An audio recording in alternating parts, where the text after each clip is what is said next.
So this is gonna be another video where I just kind of need to speak to get it off of my chest. And what I'm speaking to today is the Kentucky gubernatorial election.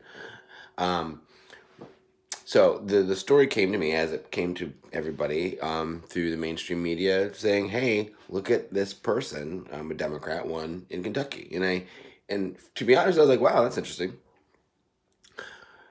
But then on another news site, wins in Kentucky, wins in Kentucky, wins in Kentucky. And I'm like, okay, cool, cool. What I didn't hear in those particular news reports were um, stats or results from anything else. It was literally just Kentucky, Kentucky, Kentucky, Kentucky. He won, he won, he won, he won. Now, I haven't gone on Facebook and challenged these things because really, at the edge of the knife, which I feel like I am, at the edge of the knife, you don't know what you're going to be cutting through. You don't know. So I felt because the mainstream media was pushing it so hard that it seemed odd. But at the same time, I don't know. I mean, then the news is saying, well, the Republican was unliked and all this news. The news was being provided spoon fed for me, and when I hear or feel that I'm not getting a full picture. What all the other races? Okay, what's the stats? Oh, he was one governor. Okay, so tell me more. Tell me the news. But it was a narrative, and I didn't say anything because I don't want to be a tinfoil hat dude. I kind of want to be aware and honest.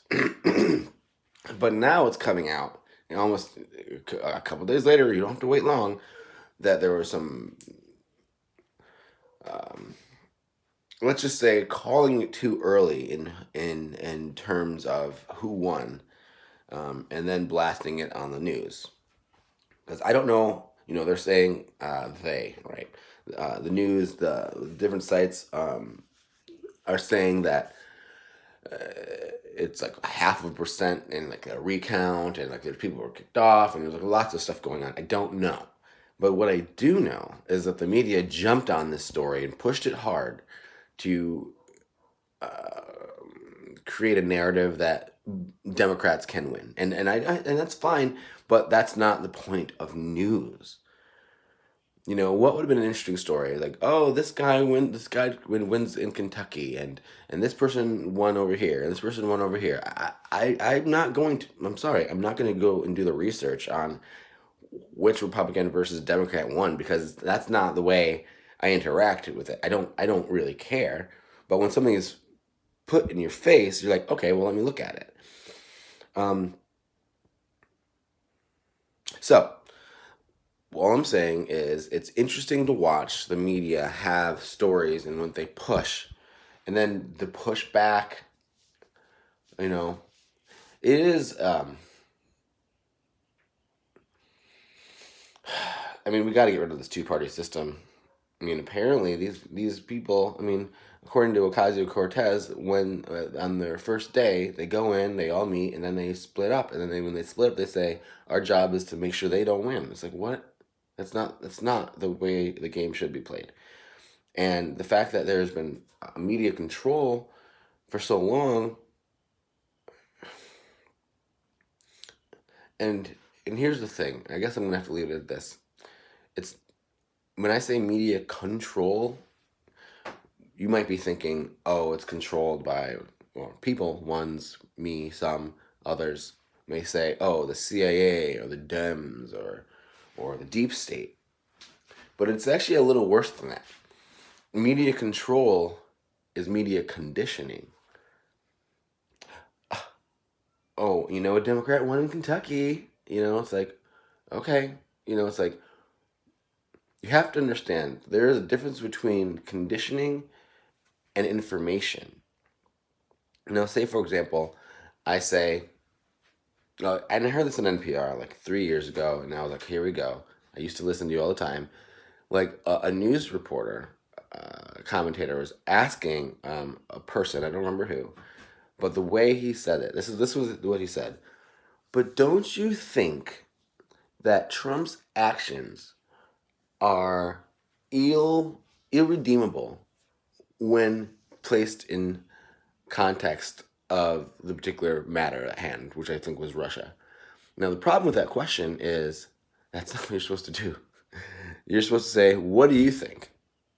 And then the person says, I think this is this. And then you say, well, why do you think that? And the person says, because of this is this. And then you say, that's it. It's like, that is what it's supposed to be. Like, even the problem is not that they were bringing on people who had bias, or people that, let me rephrase, people that had bias on either side. That is not the issue. The issue became when the reporters started to lead and lend themselves to their own bias. Look at Stephen Colbert, Anyway, back to the Kentucky thing really quickly.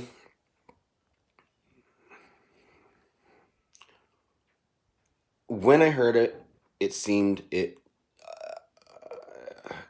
like a gift, a bauble, a boon to Dems, which is fine, but they didn't cover everything. They didn't cover all the other races. I, to this moment, still don't know. Maybe I will do a little research after, just so I can educate myself a little bit about all the other races that were going on. And then now to add this idea of a scandal, And if you've reached this point, my 16 subscribers and my 1 view a month, if you've reached this point, I'm going to give you the actual conspiracy theory that I do believe. It's just a test. They did the same thing with Hillary Clinton. They're like, she's going to win all the polls, she's going to win, believe it, believe it, believe it, believe it, believe it. And then, the polls were wrong. So now, I think that in Kentucky, they're like, believe it, believe it, believe it, believe it. But also at the same time, there's something going on with the voting. It just feels that way, because the problem that the Democrats are so ridiculous about is, like, they highlight their problems in order to hope that that light blinds everybody.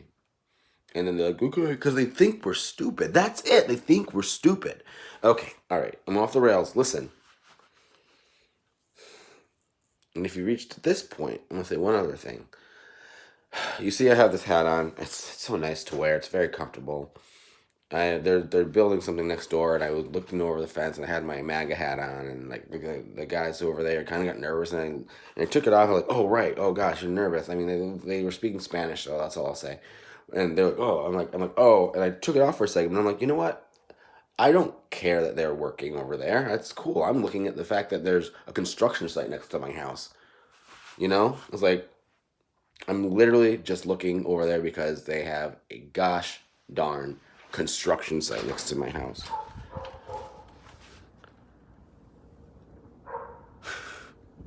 So I took the hat off for a second, and then I realized I wasn't wearing it because I was trying to scare the guys who spoke Spanish. I was just doing what I do. I had a point, but I lost it. So here's the deal. The media is conditioning you to think in a certain way. The mainstream media is doing this. Fox News, CNN, MSN, ABC, CBS, NPR. It goes on and on. New York Times. It's just conditioning you to believe the narrative instead of believe the truth. I mean, in truth, America is about guilty until proven innocent. But we have thrown that shit out the window. And why have we done it? To keep those in power and make sure that our tax dollars can continue to pay for their health care.